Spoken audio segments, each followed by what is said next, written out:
Now I will select Downloads folder and select this image which I got from Unsplash.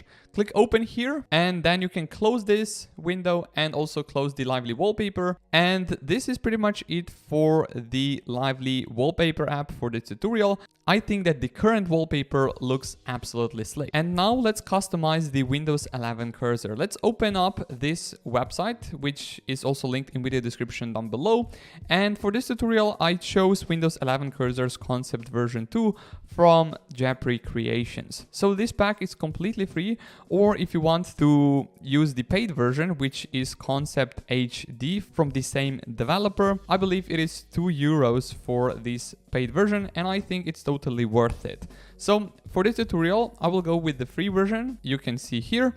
Now let's click on this green download arrow to get the zip file of the cursor pack.